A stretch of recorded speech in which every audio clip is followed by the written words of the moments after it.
En el Nuevo Testamento busque 2 Tesalonicenses capítulo 1. Después de un momento comenzaremos a leer desde el verso 7. Hoy quiero hablar acerca del comienzo del fin. El escenario está listo para el drama de las edades y la cortina se abrirá al final del tiempo. Y este es un drama real, no es ciencia ficción. Y quiero compartir con usted 3 extraordinarias verdades que tienen que ver con la segunda venida del Señor Jesucristo. Primera verdad: usted no necesita estar atribulado. Bien, veamos 2 Tesalonicenses 1:7. Y a vosotros que sois atribulados, daros reposo con nosotros cuando se manifieste el Señor Jesús desde el cielo con los ángeles de su poder. En otras palabras, el apóstol está diciendo que usted no debe andar por ahí con ataques de histeria. Se dice que hay 3 categorías de personas en el mundo: las que tienen temor, las que no saben lo suficiente como para tener temor, y las que conocen sus Biblias. Y quiero hablar de este tercer grupo. Sigamos leyendo 2 Tesalonicenses 1, desde la segunda parte del verso 7 y en adelante.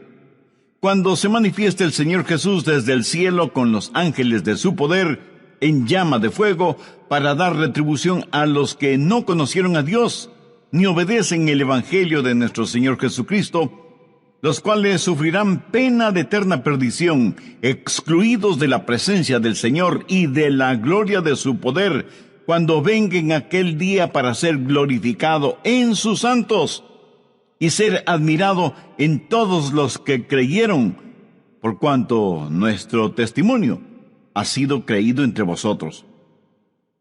Mi amigo, esta porción bíblica está saturada de increíbles verdades. ¿Cuál es la esperanza del mundo? No es la política, ni el gobierno, ni la ciencia, ni la educación, ni siquiera la religión. Con todo mi corazón creo que la única esperanza para este mundo es la segunda venida del Señor Jesucristo.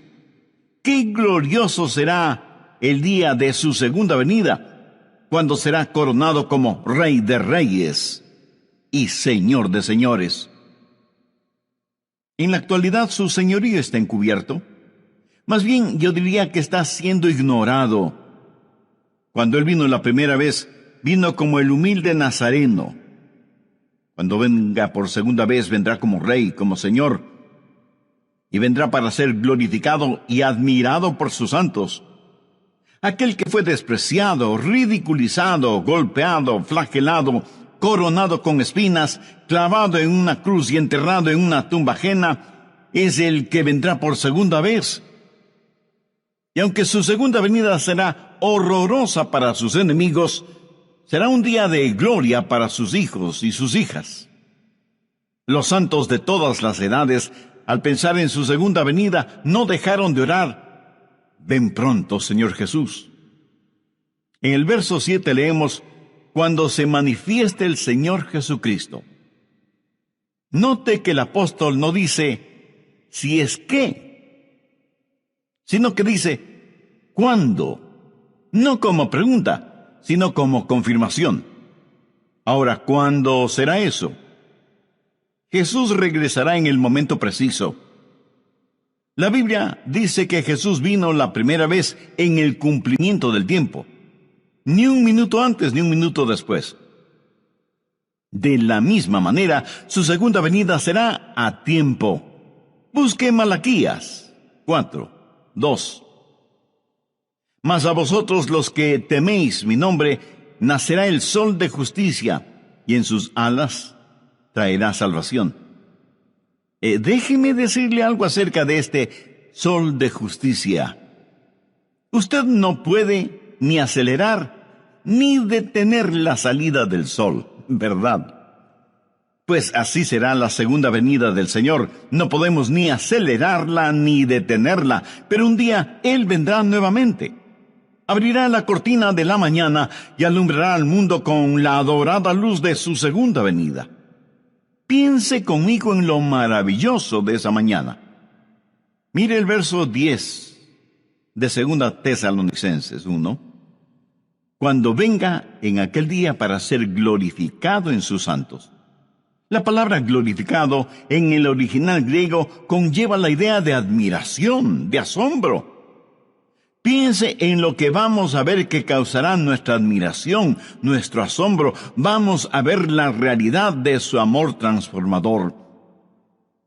Aquellos que fueron necios y odiaron a Dios serán conquistados por su soberano amor. Aquellos que fueron ciegos espirituales, sus ojos serán abiertos al glorioso esplendor del Evangelio del Señor Jesucristo. Los que estaban esclavizados por los demonios de la lujuria sexual, o el licor, o las drogas, o lo que sea, serán liberados y justificados. Veremos a todos los santos de Dios resucitar con cuerpos glorificados, cuerpos como el del Señor Jesús. Y lo veremos como rey, como profeta, como sacerdote. Y no habrá vestigio de pecado en nosotros. De todas estas cosas nos admiraremos y asombraremos cuando Jesús venga por segunda vez. Pero no solo nos maravillaremos de su amor transformador, sino que también de su gracia salvadora.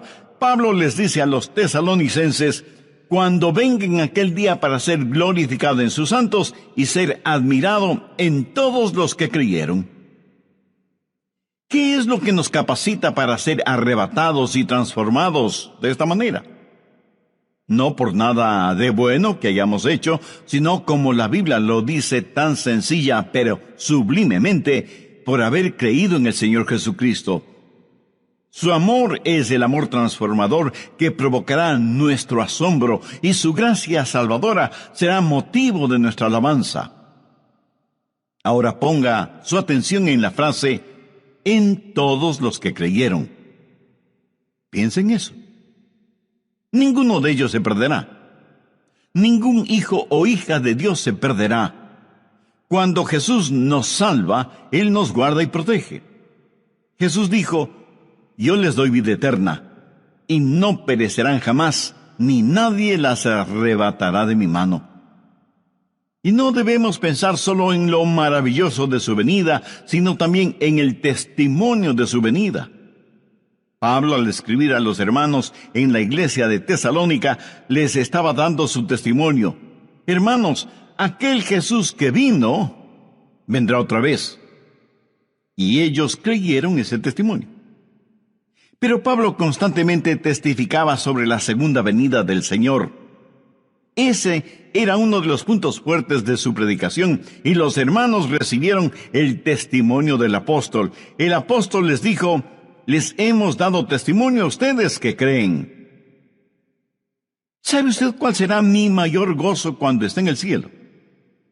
El ver a personas a las cuales tuve el privilegio de presentarles al Señor Jesucristo. Yo no quiero ir al cielo sin haber hablado a nadie de Cristo. Eso sería una vida totalmente desperdiciada, ¿no le parece?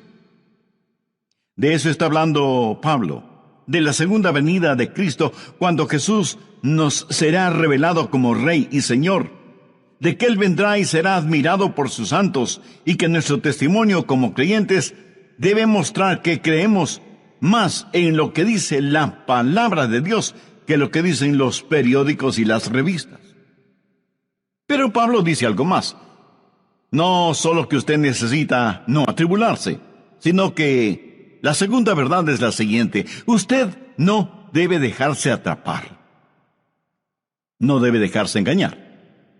Busque 2 Tesalonicenses 2 desde el verso 1.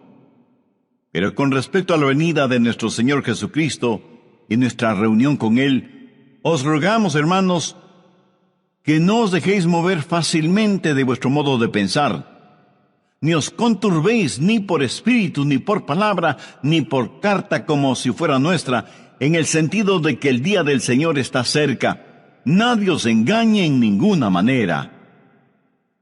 Ahora, lo que sucedía en la iglesia de Tesalónica es que había una diabólica decepción.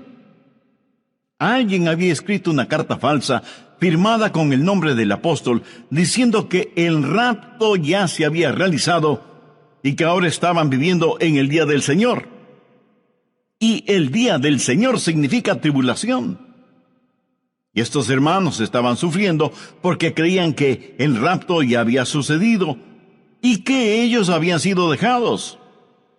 Por eso el apóstol está desenmascarando esa diabólica mentira y les pide que no se dejen engañar.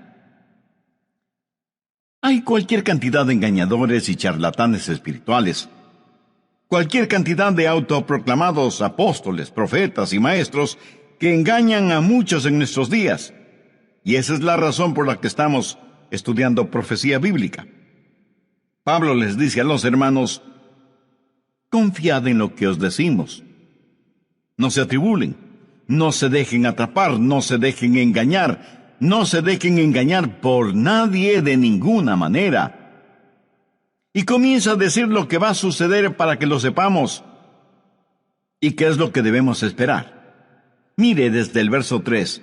Nadie os engañe de ninguna manera, porque no vendrá sin que antes venga la apostasía y se manifieste el hombre de pecado, el hijo de perdición, el cual se opone y se levanta contra todo lo que se llama Dios o es objeto de culto, tanto que se sienta en el templo de Dios como Dios, haciéndose pasar por Dios. ¿No os acordáis que cuando yo estaba todavía con vosotros, os decía esto? Aquí Pablo comienza a hablar de la venida del anticristo, llamado también la bestia, el hombre de pecado, el malvado, el hijo de perdición, y el juicio de Dios viene sobre él. Y Pablo dice que para que el día del Señor se haga realidad, primero tiene que darse la apostasía, y luego vendrá el anticristo, a quien el apóstol lo llama el hombre de pecado. ¿Hay o habrá un hombre tan depravado que la Biblia lo identifica como el hombre de pecado? Actualmente estamos viendo cuán lejos ha ido la raza humana. Comenzó con el pecado del hombre y terminará con el hombre de pecado. Este hombre será la esencia misma del mal, la encarnación de la maldad, la perversidad en forma humana. Será el diablo luciendo ropaje humano.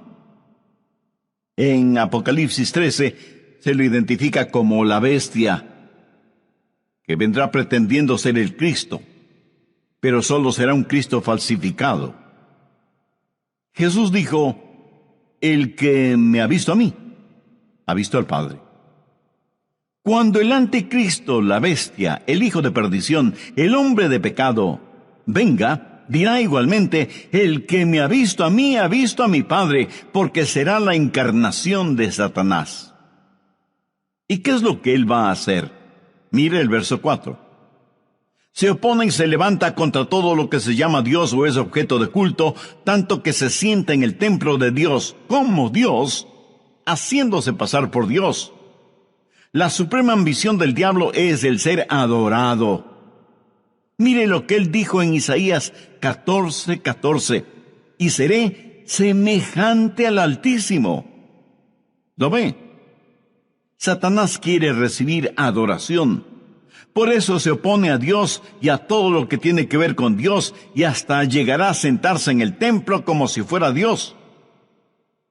De paso, quiero decir que esto revela que el templo de Jerusalén será reconstruido.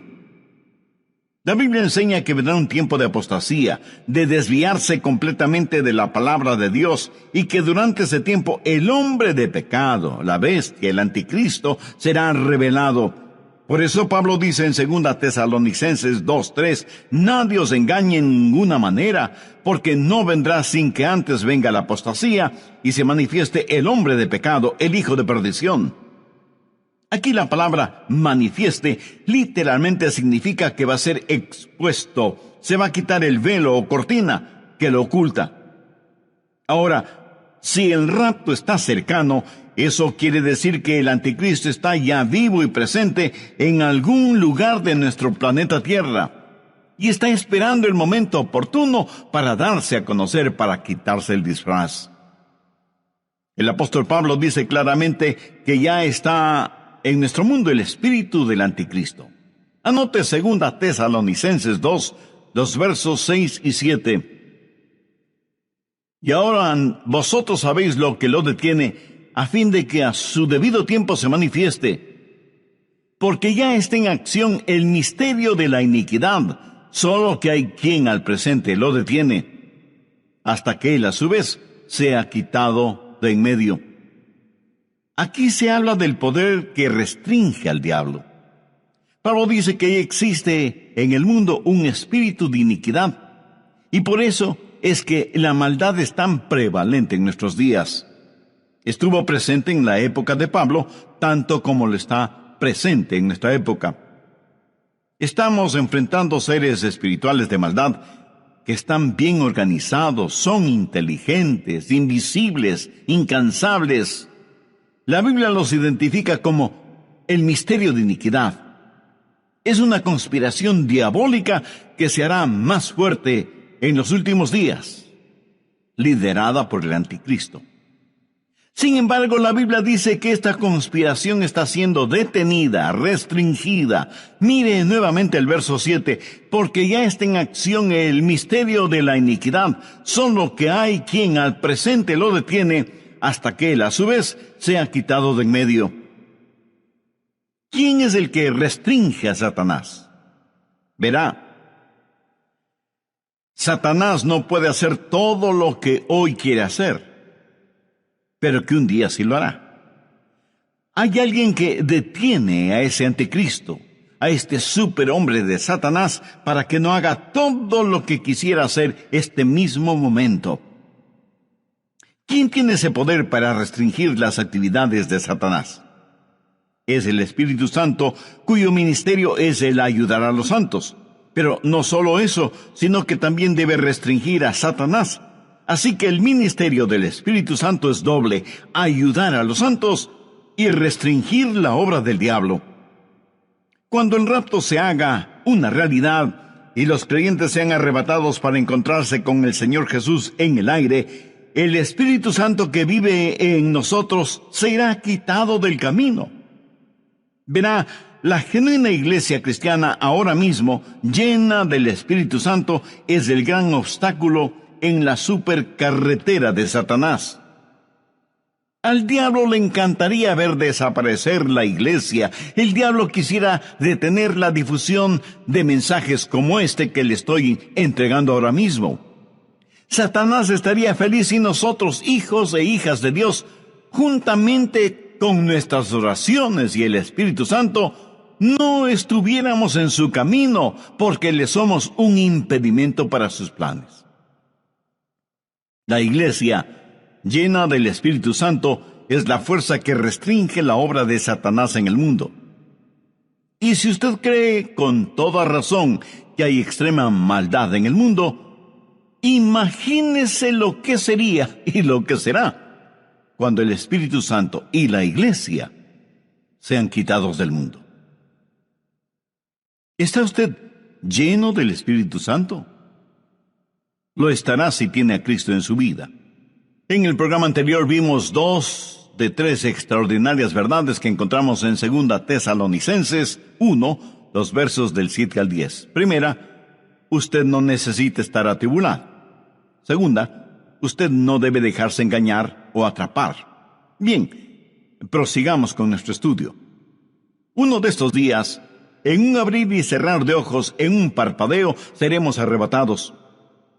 Y cuando eso suceda, será el día de fiesta en el infierno. ¿Por qué? Pues porque ya no habrá restricciones para Satanás. ¿Qué es la iglesia?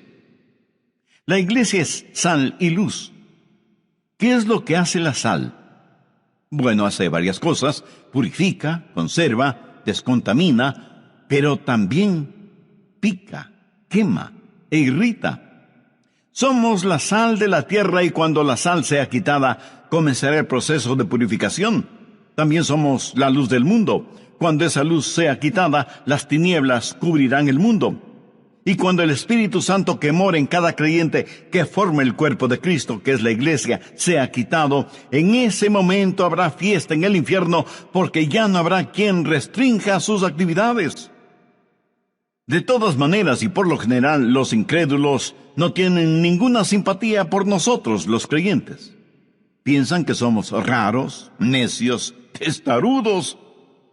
Piensan que impedimos el avance del progreso, que actuamos a la antigua frente a los avances de la sociedad moderna, que defendemos reglas éticas, morales y espirituales que ya son obsoletas, y así por el estilo. Por eso los incrédulos no tienen ninguna simpatía por nosotros, los creyentes en el Señor Jesucristo. Pero uno de estos días abandonaremos este planeta. Ya no estaremos aquí. Uno de estos días el Espíritu Santo dejará de ejercitar su poder para restringir, y entonces nada impedirá que el turbulento diluvio de la maldad cubra toda la tierra. Ese es el tiempo que la Biblia lo identifica como la gran tribulación.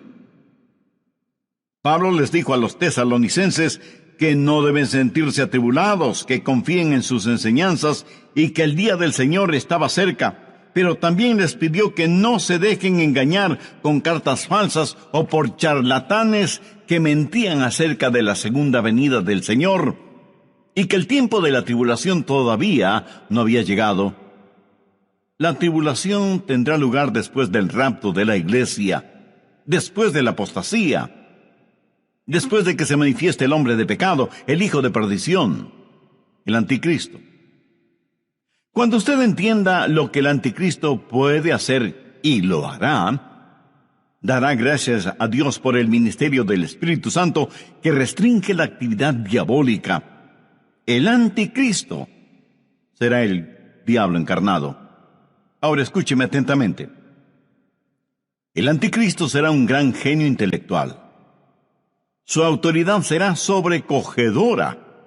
Su odio hacia quienes no están con él será extraordinario. Sus técnicas manipuladoras serán incomparables. Los hombres estarán listos a dar la vida por él. Las mujeres se desmayarán a sus pies y los niños pronunciarán su nombre como si fuera una alabanza. Y se presentará como un gran líder mundial. Él será parte del plan maestro de Satanás, que convertirá a este mundo en un enorme campo de concentración en donde los seres humanos, todos los seres humanos serán numerados. Este número, esta marca, será lo único que permitirá a hombres y mujeres el comprar o el vender. Él será el sumum de los Atilas, los Hitlers, los Stalins, los Idi Amins, los Saddam Husseins, que han existido y que existirán. Piense, la maldad de todos ellos en un solo hombre. Por eso la Biblia lo identifica como el hombre de pecado. Tendrá registrados a todos los seres humanos en una supercomputadora y bajo un régimen del cual no podrán escapar. Y mientras más las máquinas actúan como hombres y más los hombres actúan como máquinas, será evidente la gran tribulación. Habrá días de tortura y de terror, y quienes no hayan recibido al Señor Jesucristo como Salvador antes de la tribulación, creerán todas las mentiras del anticristo. Veamos 2 Tesalonicenses 2, los versos 11 y 12. Por esto Dios les envía un poder engañoso para que crean la mentira, a fin de que sean condenados todos los que no creyeron a la verdad, sino que se complacieron en la injusticia. Resumamos un poco lo estudiado hasta este momento. Primero, usted no necesita estar atribulado. Segundo, usted no debe dejarse atrapar o engañar. Tercero, usted no debe abatirse o desanimarse. Mire lo que dice el verso 8. Y entonces se manifestará aquel inicuo a quien el Señor matará con el espíritu de su boca y destruirá con el resplandor de su venida. Note que aquel inicuo específicamente se refiere a una persona, a un hombre, y es a este inicuo al que el Señor destruirá. Tal vez alguien me pregunte, pastor, ¿qué significa eso de el Señor matará con el espíritu de su boca? Bueno, gracias por la pertinencia de esa pregunta. Para contestarla, permítame a mí hacerle una pregunta. ¿Sabe usted cómo va a ser peleada la batalla de Armagedón?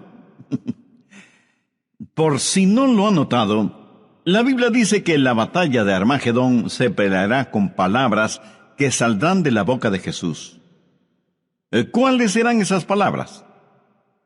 Dos sencillas, pero poderosas palabras. Cáiganse muertos. Eso es. Jesús los consumirá con el espíritu de su boca y con el resplandor de su venida.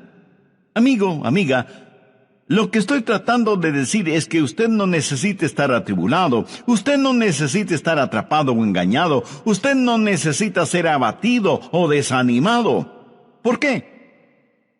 Se lo digo con toda la unción y la emoción de mi alma, porque Jesús vendrá otra vez.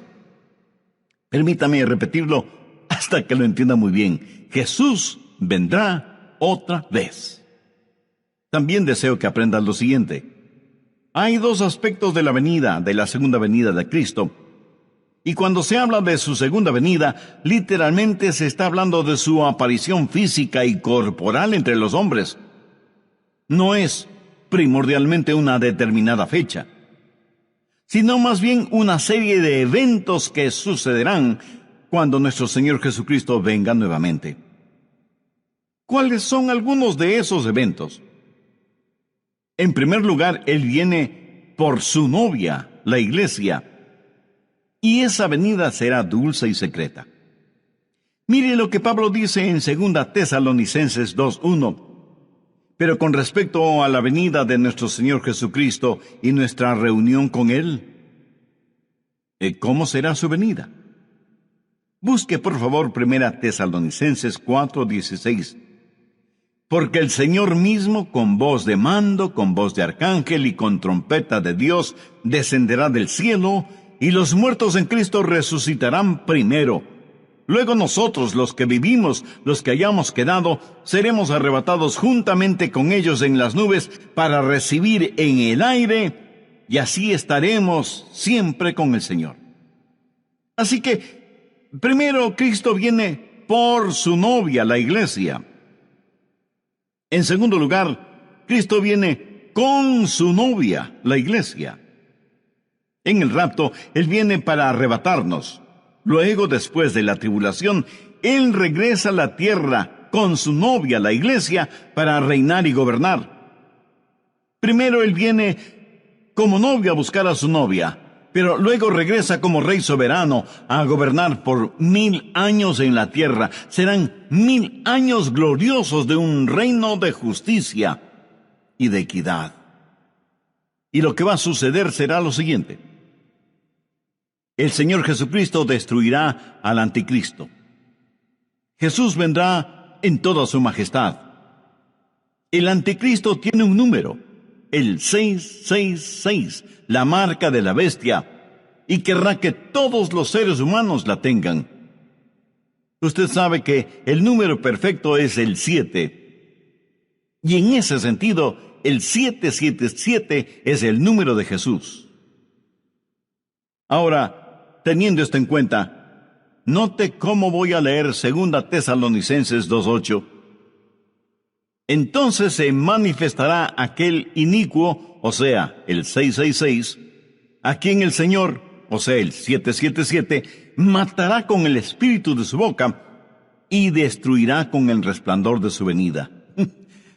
¿No le parece eso extraordinario? Cuando Jesús vino la primera vez, vino para sufrir, padecer y morir por nosotros.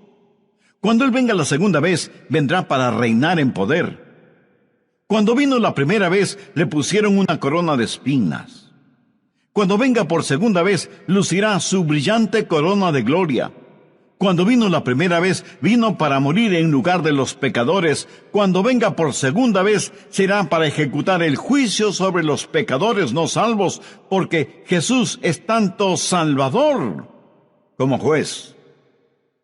Él mismo dijo, el Padre a nadie juzga, sino que todo el juicio dio al Hijo. La primera vez que vino para buscar y salvar aquello que se había perdido. Cuando regrese, de acuerdo a lo que la Biblia dice, vendrá como llama de fuego para dar retribución a los que no conocieron a Dios ni obedecen el Evangelio de nuestro Señor Jesucristo.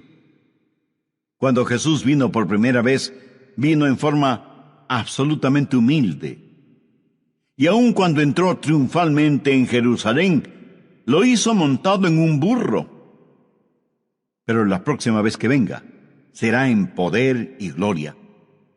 La primera vez los hombres le rechazaron, pero la segunda vez se cumplirá lo que ya está escrito. Vivo yo, dice el Señor, que ante mí se doblará toda rodilla y toda lengua confesará a Dios.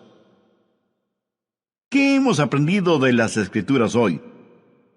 Espero que por lo menos 3 cosas. No necesitamos estar atribulados, ni atrapados, ni abatidos. Ahora escúcheme. Si yo no conociera la Biblia, si no supiera nada de profecía bíblica, si no entendiera quién es Jesús y cuál es el plan de Dios para nosotros, le puedo asegurar que sería el pesimista más grande del mundo. Este mundo es como una tragedia escrita por Shakespeare o Cervantes. Tragedias en las cuales uno solo es el espectador, porque nada puede hacer, y menos sin Cristo. Pero así es el mundo en que vivimos. Por eso digo que si no fuera por la realidad de Cristo, por la seguridad de su palabra, por el fiel cumplimiento de las profecías, si no fuera por esas cosas, yo sería el campeón de los pesimistas. Pero no. Escúcheme, soy un convencido optimista. Sé que el Cristo que vino la primera vez regresará. Busque Hechos 1:11. Este mismo Jesús que ha sido tomado de vosotros al cielo, así vendrá como le habéis visto ir al cielo. Ahora, ¿qué significa todo esto para nosotros? Significa que estamos en los gloriosos días, que son los del principio del fin. Y necesitamos dar el siguiente paso. Mis amigos, estos no son días para aletargarnos, o para retroceder, o para callarnos, hasta que el rapto llegue y seamos arrebatados. Debemos pelear nuestra batalla hasta el límite. Yo quiero dejar este mundo como un cristiano maduro. Quiero ser mañana un mejor cristiano de lo que soy hoy. Quiero amar al Señor Jesucristo cada día más y anhelo crecer en la gracia y el conocimiento de nuestro Salvador. ¿Y qué de usted?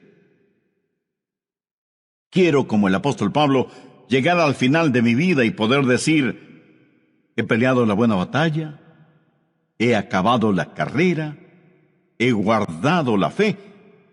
Por lo demás me está guardada la corona de justicia, la cual me dará el Señor juez justo en aquel día, y no solo a mí, sino también a todos los que aman su venida. ¿Lo notó? El gran apóstol Pablo, al final de su vida, dijo que continuaba subiendo y subiendo. ¿Qué significa esto? Que hay un factor de intercesión. Si Jesús regresa, debemos estar orando por los nuestros que aún no conocen al Señor como Salvador. Debemos alcanzar a cuantos podamos y prepararles para el rapto. Debemos ganar almas para Cristo.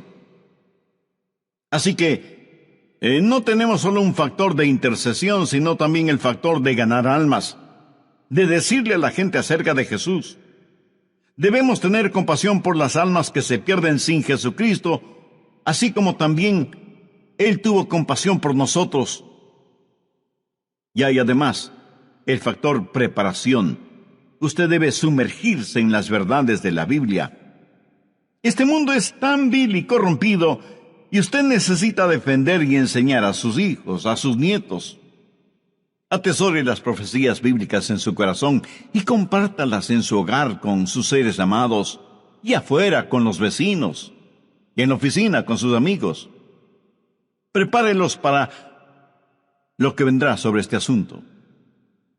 Yo siento verdadera pena por aquellos que no quieren entender las cosas de Dios y que por lo tanto no tienen un fundamento, una roca sólida en la cual afirmarse durante estos tiempos peligrosos que vivimos.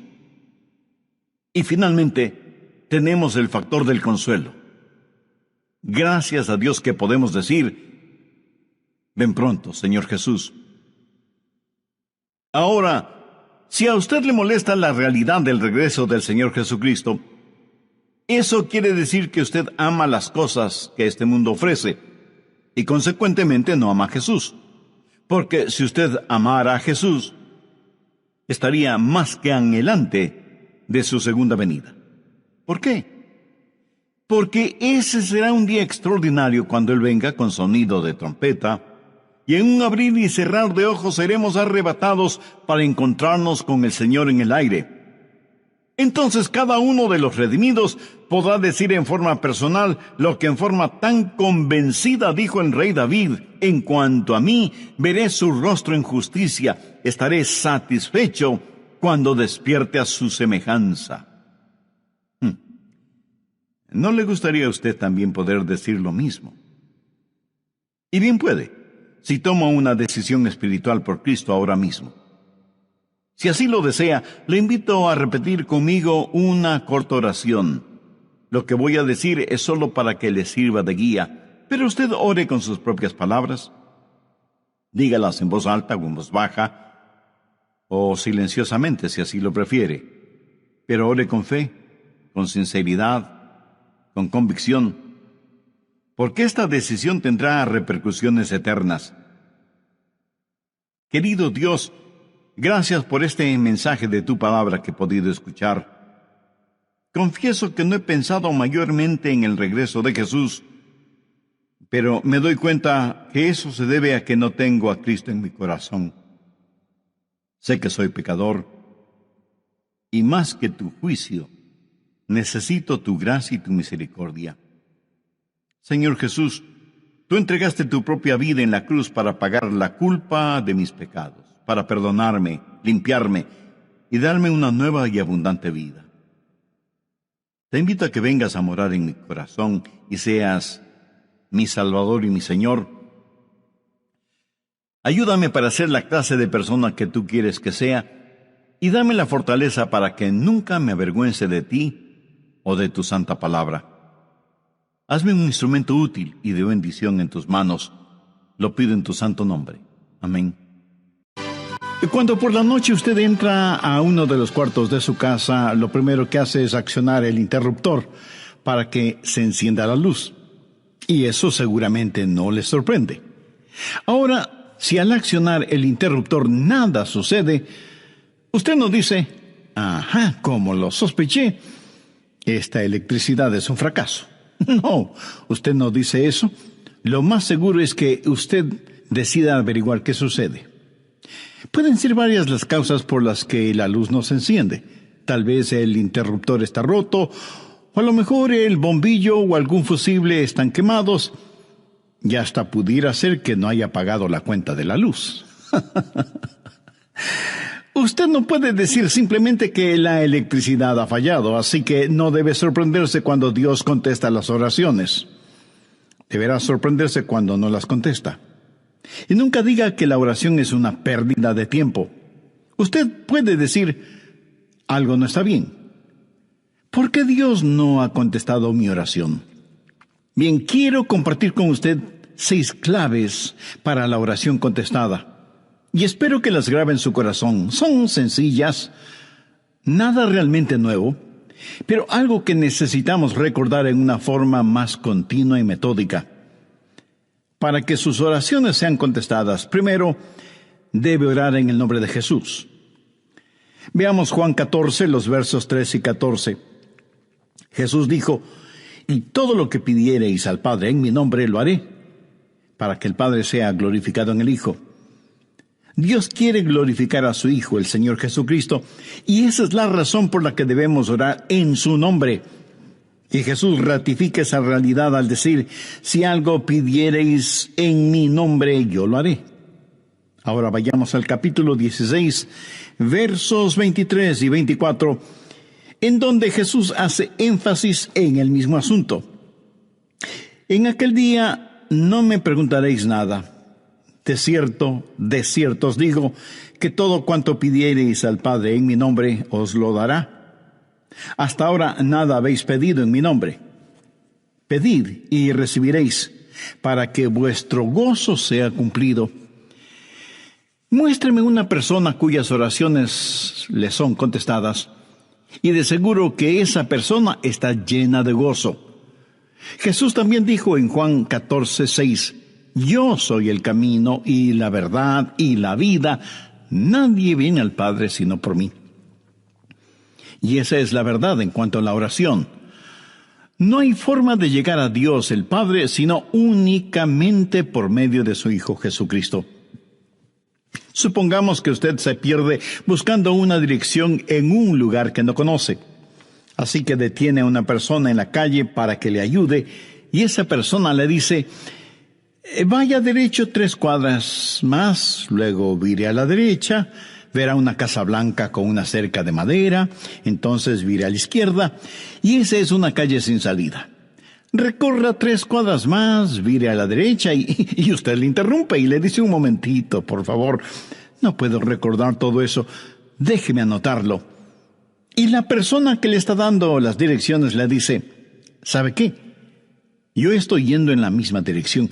Permítame guiarle. Usted únicamente sígame. Esa persona no solo le señala el camino, sino que, por así decirlo, se vuelve el camino. Jesús no indica el camino. Jesús es el camino hacia el Padre. Y cuando usted ora en el nombre de Jesús, Él le lleva a la presencia del Padre. Anota Efesios 2:18. Porque por medio de Él los unos y los otros tenemos entrada por un mismo espíritu al Padre. ¿Qué significa orar en el nombre de Jesús? Significa orar con su autoridad. Cuando usted pone su firma en un cheque y se lo da a alguien, esa persona va al banco y lo efectiviza. El banco le entrega la cantidad de dinero estipulada en el cheque, porque ese cheque lleva su nombre, lleva su firma, y con su firma usted le autoriza al banco la entrega de ese dinero. Trate de ir a cualquier banco y hacer efectivo un cheque que no tiene ninguna firma, y le aseguro que estará metiéndose en profundos problemas.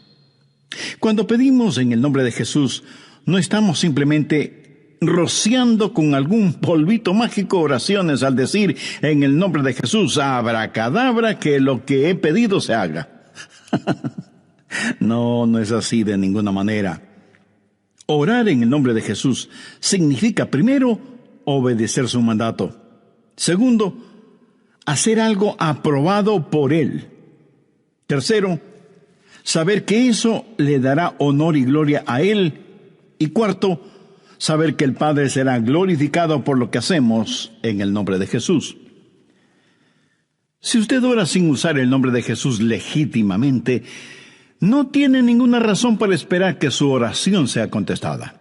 Ahora, obviamente, el orar en el nombre de Jesús significa que usted debe ser salvo, que debe ser su discípulo y que debe estar en comunión con Él para conocer su voluntad.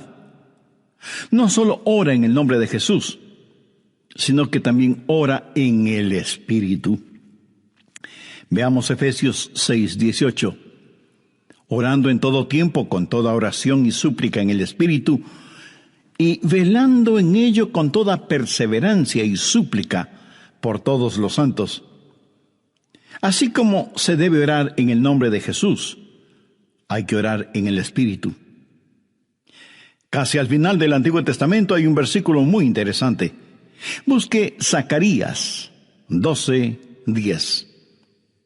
Dios habla de lo que hará en los últimos días, cuando los judíos como nación vengan a Jesús. Y derramaré sobre la casa de David y sobre los moradores de Jerusalén espíritu de gracia y oración, y mirarán a mí, a quien traspasaron, y llorarán como se llora por hijo unigénito, afligiéndose por él como quien se aflige por el primogénito. Hay muchas cosas maravillosas en este versículo, pero lo que más me bendice es que Dios dice que hay un Espíritu, el Espíritu Santo, que es el espíritu de gracia y de oración. ¿Tiene usted dificultades al orar? ¿Sabe por qué? Porque no está lleno del espíritu.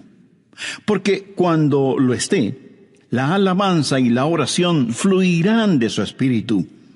Usted estará constantemente alabando a Dios y constantemente suplicando en oración. Dios dice que un día Él va a derramar su espíritu de gracia y oración sobre los judíos, pero Él ya ha derramado su espíritu de gracia y oración sobre usted. Por lo tanto, usted debe orar en el espíritu.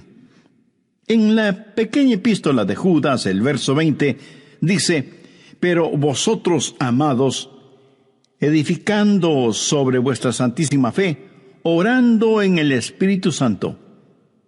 ¿Había notado eso? ¿Cómo se desafía usted mismo? Orando en el Espíritu Santo. ¿Por qué es tan importante orar en el Espíritu? Bien, sabemos que cuando oramos en el nombre de Jesús, oramos con autoridad. Pero cuando oramos en el Espíritu, oramos con fortaleza para que Él nos ayude. Déjeme, le muestro algo en Romanos 8:26. Y de igual manera, el Espíritu nos ayuda en nuestra debilidad, pues que hemos de pedir como conviene, no lo sabemos.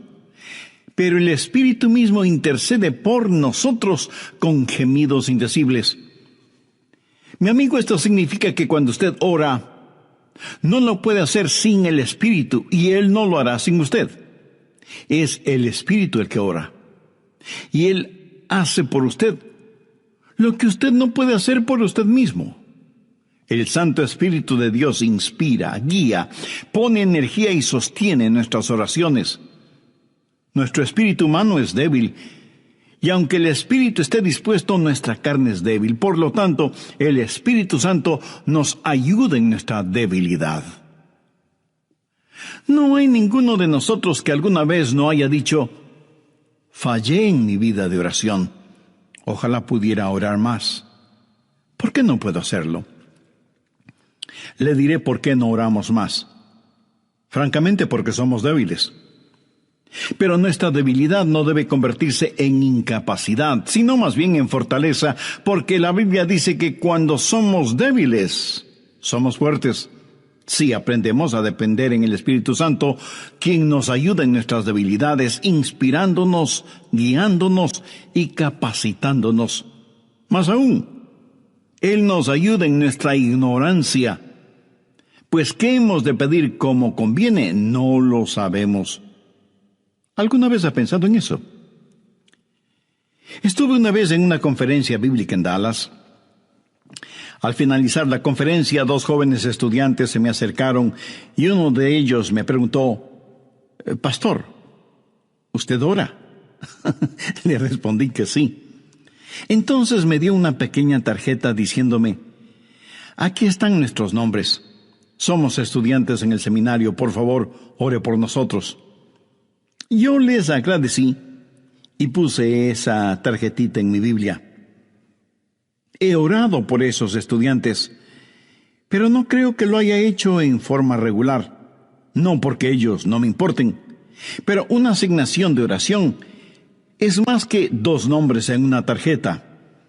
Si tuviera que orar por todos quienes me piden que ore por ellos, ni las 24 horas del día serían suficientes, se lo aseguro.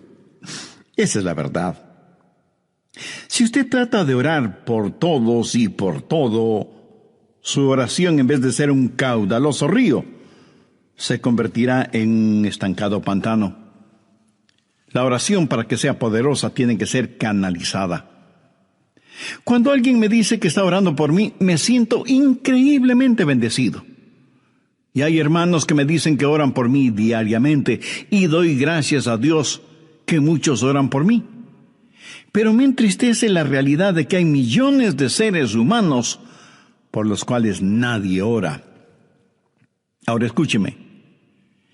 Yo no deseo estar en la lista de oración de alguien, a menos que el Espíritu Santo haya puesto primero mi nombre en el corazón de la persona que dice que ora por mí.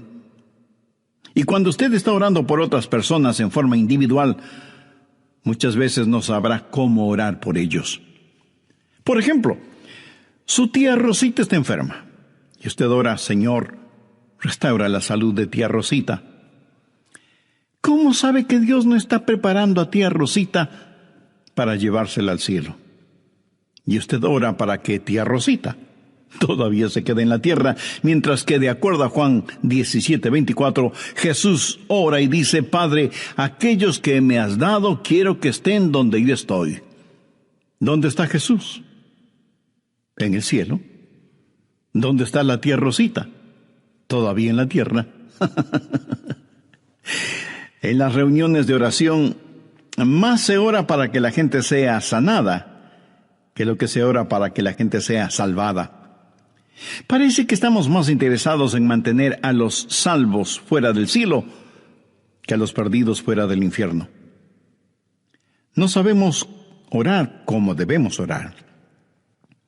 Cuando Saulo perseguía a los seguidores de Cristo, antes de que fuera el apóstol Pablo, me pregunto, ¿qué oraba la iglesia en relación con Saulo? Si yo hubiera vivido en esa época, seguro que hubiera orado: Señor, mira cómo este Saulo nos persigue. Elimínalo, evapóralo, Señor, haz algo con él. Y ciertamente, Dios hizo algo con él, pero no precisamente como se lo pedimos. Dios lo transformó en el poderoso apóstol Pablo. A veces no sabemos ni lo que pedimos. Por eso el Espíritu Santo, que intercede por nosotros, dice: Señor, esto es lo que Adrián está pidiendo, pero esto es lo que en realidad necesita. El Santo Espíritu de Dios nos ayuda en nuestras debilidades cuando nosotros no sabemos cómo orar, por qué orar, o cuando no tenemos la fortaleza, ni la energía, ni el deseo de orar. E intercede con nosotros, como la Biblia lo dice en Romanos 6:26, pero el Espíritu mismo intercede por nosotros con gemidos indecibles. Ni usted ni yo, nadie puede orar como el Espíritu Santo puede hacerlo. Y la expresión gemidos indecibles era utilizada para describir los dolores de una mujer dando a luz. Eso, mi amigo, es orar en el Espíritu. Intercede por nosotros con gemidos indecibles, porque muchas veces nosotros no sabemos qué pedir. Algunos años atrás, yo viví la experiencia de un profundo dolor emocional y espiritual a tal grado que no podía ni siquiera articular una sencilla oración. Lo único que podía hacer era quejarme. Pero el Santo Espíritu de Dios escuchó mi oración y Él llevó mi dolor, mi súplica, hasta el trono de la gracia y la misericordia de Dios. Entonces usted ora primero en el nombre de Jesús, segundo en el Espíritu Santo. Para orar en el nombre de Jesús, usted tiene que ser salvo, y para orar en el Espíritu, usted tiene que ser lleno del Espíritu Santo de Dios. Tercero, usted debe orar en obediencia a Dios. Es una malvada necedad el esperar que Dios escuche sus oraciones cuando usted no está viviendo en obediencia a Él. Lo triste es que hay personas que tienen la idea de que Dios les bendecirá, aún en su desobediencia. Razone esto un instante. Si usted está viviendo una vida de desobediencia, y aún así Dios contesta sus oraciones, ¿qué es lo que Dios está haciendo? Está animando y recompensando su pecado. Pero escúcheme, Dios le ama demasiado como para hacer eso. Veamos el Salmo 66. Quiero mostrarle algo. Salmo 66, verso 18. Este es un versículo que debería estar subrayado en su Biblia.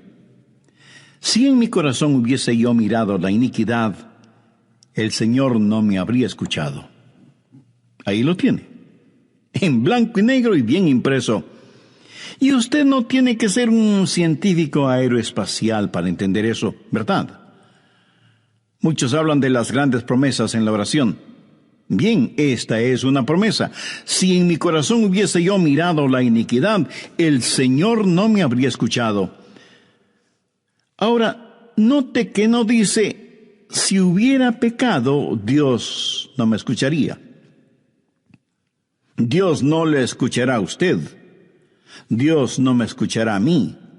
Dios no escuchará a nadie que tenga iniquidad en su corazón. Iniquidad significa el hacer trato con el pecado, sentirse en paz haciendo el pecado. Y si yo tengo cualquier iniquidad en mi corazón, Dios no me escuchará. Ora usted a Dios. Si tiene algún pecado en su corazón, ¿cómo puede esperar que Dios le escuche? Para que Dios le escuche, usted tiene que arrepentirse de sus pecados y tener a Jesús como su Salvador y Señor. De vez en cuando alguien me dice, pastor, Dios me ha dado la habilidad de decir hermosas oraciones. Y si Dios mismo me ha dado esa habilidad, quiero decir que Él está impresionado con mis oraciones. Mi amigo, hay una buena palabra griega para describir lo que usted está diciendo. Tontería. Escúcheme, Dios no se impresiona con sus oraciones, pero sí se impresiona con su necedad. Veamos lo que dice Isaías 1:13. No me traigáis más vana ofrenda. ¿Sabe usted lo que es una vana ofrenda? Es solo una oración vacía. No me traigáis más vana ofrenda. El incienso me es abominación. Aquí ellos estaban en el templo quemando incienso, ofreciendo incienso en el altar. No me traigáis más vana ofrenda, el incienso me es abominación, luna nueva y día de reposo, el convocar asambleas, no lo puedo sufrir, son iniquidades vuestras fiestas solemnes. ¿Qué es lo que Dios está diciendo aquí? Que todo lo que ellos hacían como parte de su religión, Él lo detestaba. Y en Isaías 1, los versos del 15 al 17, leemos: Cuando extendáis vuestras manos, yo esconderé de vosotros mis ojos. Asimismo, cuando multipliquéis la oración, yo no oiré. Llenan están de sangre vuestras manos, lavaos y limpiaos, quitad la iniquidad de vuestras obras de delante de mis ojos, dejad de hacer lo malo, aprended a hacer el bien, buscad el juicio, restituid al agraviado, haced justicia al huérfano, amparad a la viuda. Veamos ahora Isaías 59:1. He aquí que no se ha cortado la mano de Jehová para salvar, ni se ha agravado su oído para oír. Dios no se ha vuelto manco ni sordo, pero vuestras iniquidades han hecho división entre vosotros y vuestro Dios, y vuestros pecados han hecho ocultar de vosotros su rostro para no oír. ¿Ha leído alguna vez algo del libro de Esdras? Vayamos al capítulo 9, verso 6. Esdras está orando y dice: Dios mío, confuso y avergonzado estoy para levantar, oh Dios mío, mi rostro a ti, porque nuestras iniquidades se han multiplicado sobre nuestra cabeza, y nuestros delitos han crecido hasta el cielo. Mi amigo, debemos orar en obediencia. Para resumir un poco todo esto, vamos a la primera epístola de Juan. No el Evangelio de Juan, sino la primera epístola de Juan, capítulo 3, verso 22. Y cualquier cosa que pidiéramos, la recibiremos de Él, porque guardamos sus mandamientos y hacemos las cosas que son agradables delante de Él. Los rebeldes jamás verán sus oraciones contestadas. Déjeme retroceder un poco las páginas de la historia. ¿Recuerda cuando Israel había conquistado Jericó? Y tuvieron que pelear contra un pequeño pueblito. No era ninguna gran ciudad. Un pueblito llamado Ai. Apenas 3 letras, H-A-I, Ai. Y sin embargo, los israelitas tuvieron que huir, como se dice vulgarmente, con el rabo entre las piernas, ignominiosamente derrotados. Y Josué tiene que ir y postrarse delante de Dios y preguntarle cómo pudo permitir que tal cosa sucediera. Mire lo que le contestó Dios en Josué 7, los versos 10 y 11. Y Jehová dijo a Josué: levántate. ¿Por qué te postras así sobre tu rostro? Israel ha pecado. ¿Qué está diciendo? Josué, hijo mío, ¿por qué me estás orando? No puedes utilizar tus oraciones como una cortina de humo para ocultar el pecado que hay en medio del pueblo. Enfrenta y elimina ese pecado, y entonces oiré tus oraciones. Cuarto, usted debe orar en la voluntad de Dios. No solo conocer a Jesús, no solo ser lleno del Espíritu, no solo obedecer los mandamientos, pero aún habiendo hecho todo esto, todo lo que usted desea no es necesariamente la voluntad de Dios para usted. Anote 1 de Juan 5, versos 14-15. Y esta es la confianza que tenemos en Él, que si pedimos alguna cosa conforme a su voluntad, Él nos oye. Y si sabemos que Él nos oye en cualquier cosa que pidamos, sabemos que tenemos las peticiones que le hayamos hecho. Orar en la voluntad de Dios. Y usted no encuentra la voluntad de Dios simplemente por adivinación. Pastor, ¿cómo voy a conocer la voluntad de Dios? Bien, permítame hacerle una pregunta. ¿Quiere en realidad saberlo? Y usted me responde, bueno, no sé si quiera saberlo o no. Entonces le haré otra pregunta. ¿Quiere hacer la voluntad de Dios? Y usted me responde, sí, claro que sí. ¿La quiere hacer realmente? Quiero decir, si Dios le dijera este mismo momento, hay algo que deseo que hagas, ¿lo haría? ¿Sabe usted cuál sería la primera pregunta debido a nuestra naturaleza humana? ¿Qué es, Señor? Esa no debería ser la primera pregunta o la primera respuesta. Usted no puede contestar una pregunta con otra pregunta. Usted debe contestar esa pregunta con una afirmación. Adrián, hay algo que quiero que hagas. ¿Lo harás? Yo debo contestar, sí, Señor, lo haré. ¿Qué es lo que quieres que haga? Mira, la manera de conocer la voluntad de Dios no es sabiendo lo que es, sino comprometiéndose a hacerla aún antes de saber lo que es. Eso es confianza. Sencillamente diga, Señor, estoy listo y haré lo que quiera que tú quieras que haga. Y aunque esa frase pueda trabar nuestra lengua, destraba nuestra capacidad de obediencia. Debo admitir que muchos tienen temor de la voluntad de Dios. De alguna manera se les ha metido la idea en la cabeza de que si se prestan para servicio bajo la voluntad de Dios, van a terminar como misioneros en el país de Salsipuedes, viviendo en una choza con piso de tierra, comiendo carne de serpiente o quién sabe qué otros exóticos alimentos. ¿Sabe qué? Pudiera ser que así suceda. La forma de conocer la voluntad de Dios es aceptando la voluntad de Dios antes de conocer cuál es la voluntad de Dios. Y aunque suena complicado lingüísticamente, espiritualmente no lo es. Pero usted me dice, pastor, quiero más detalles. Muy bien, le voy a dar más detalles. La voluntad de Dios es buena, perfecta y aceptable.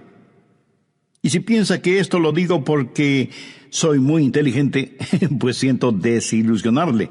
Veamos qué dice Romanos 12, versos 1 y 2. Así que, hermanos, os ruego por las misericordias de Dios que presentéis vuestros cuerpos en sacrificio vivo, santo, agradable a Dios, que es vuestro culto racional. No os conforméis a este siglo, sino transformaos por medio de la renovación de vuestro entendimiento, para que comprobéis cuál sea la voluntad de Dios, agradable y perfecta. Usted no necesita saber nada más que esto. La voluntad de Dios es buena, agradable y perfecta. Preséntese usted mismo como un sacrificio vivo y santo delante de Dios. Y usted, sin ninguna sombra de duda, conocerá y comprobará que la voluntad de Dios es siempre buena, agradable y perfecta. La oración no es para manipular la voluntad de Dios, para que se amolde a la suya. Es descubrir la voluntad de Dios y meterse de cabeza en ella. Pero escúcheme con atención. En última instancia, usted no encuentra la voluntad de Dios. La voluntad de Dios lo encuentra usted. Cuando su corazón está bien con Dios, usted presenta su cuerpo como un sacrificio vivo y rehúsa el ser amoldado por el sistema y los valores del mundo, para más bien ser transformado, renovado en su mente y empezar a pensar los pensamientos de Cristo y, por lo tanto, tener la capacidad de orar en la voluntad de Dios. Quinto, orar en comunión con los creyentes. Por favor, busque el Evangelio de Marcos, capítulo 11, los versos 25 y 26.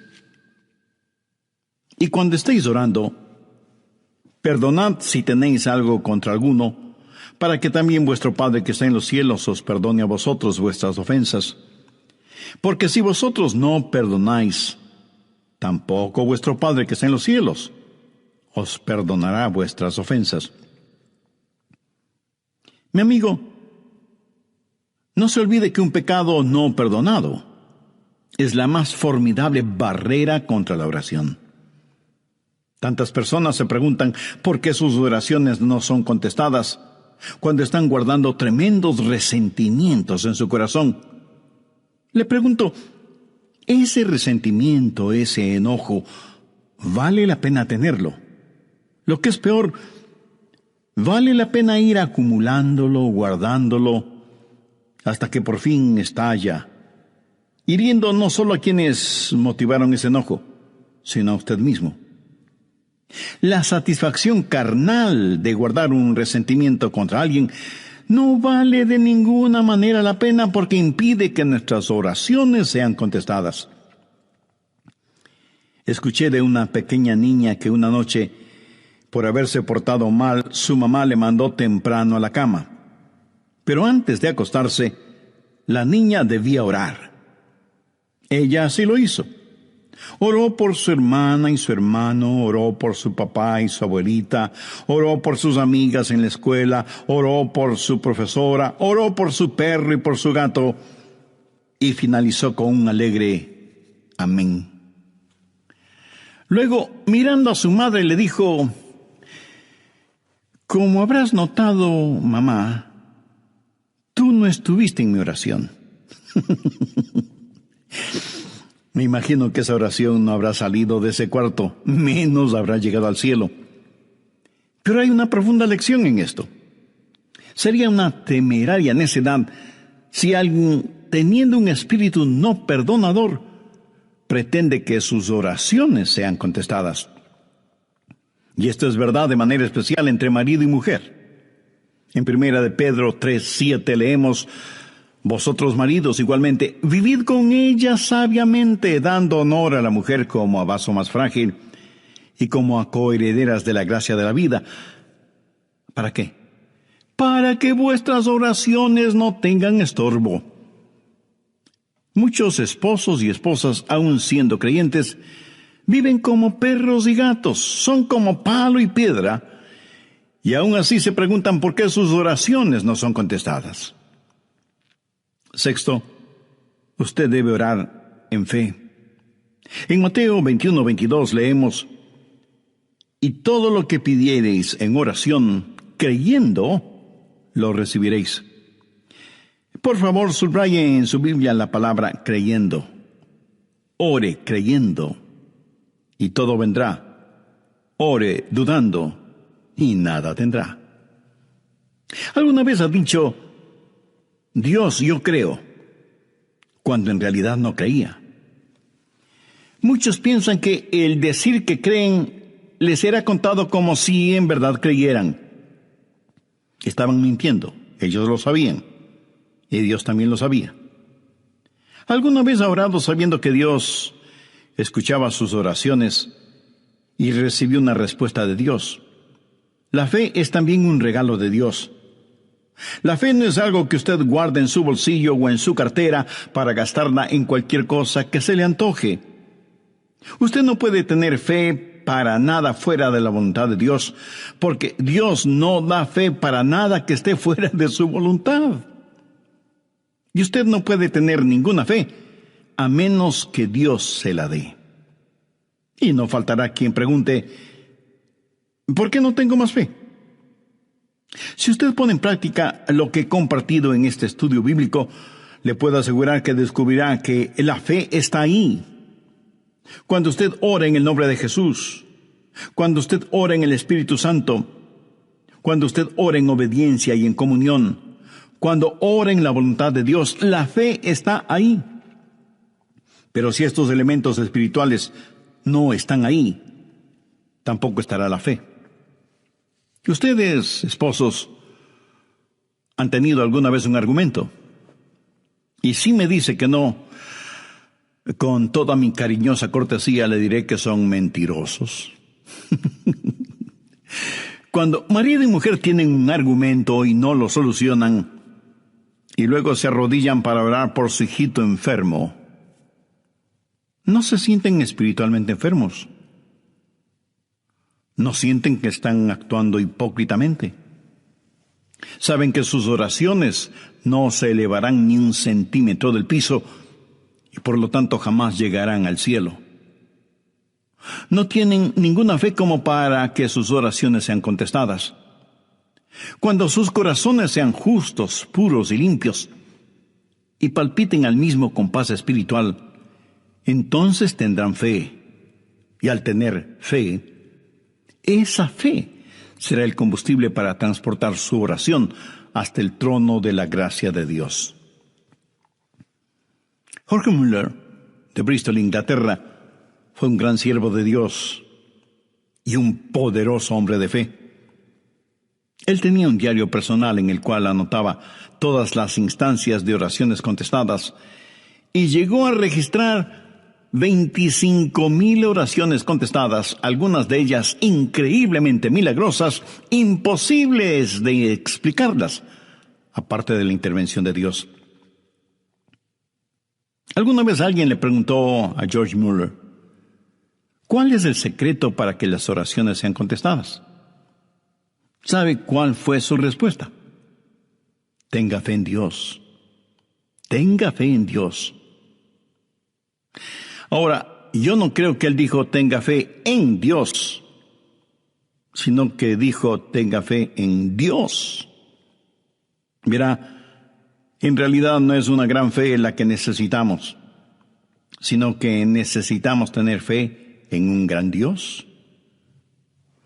Fe no es solo un sentimiento positivo, ni el que usted se vuelva frenético o fanático, sino tener la absoluta confianza de que Dios hará lo que usted le ha pedido, si ese pedido está encuadrado dentro de los parámetros de la voluntad de Dios.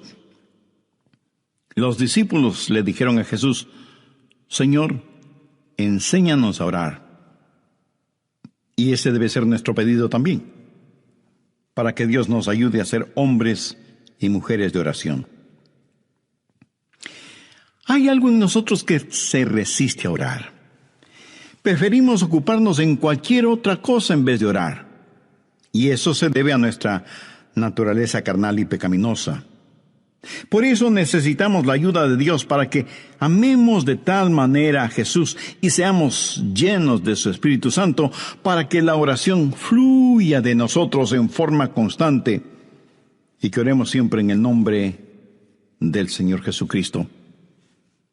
¿Ha notado con qué facilidad podemos pasar horas haciendo deportes o realizando nuestros pasatiempos favoritos o simplemente mirando programas en la televisión? Pero ¿qué trabajo nos cuesta invertir unos minutos en la oración? La oración eficaz, mi estimado amigo, debe ser un acto intencional de nuestra voluntad. No debemos acercarnos al trono de la gracia en forma casual, sino en forma totalmente intencional. Seguramente entre quienes me escuchan habrá quienes, a pesar de ser religiosos, este asunto de la oración es muy secundario en sus vidas. Ahora, si usted aún no es salvo, mayor razón para que ore a Dios. Lo puede hacer este mismo momento diciendo con sus propias palabras algo como la siguiente oración: Dios eterno, reconozco que soy una persona que no me he acercado a ti en oración, sino en raras ocasiones.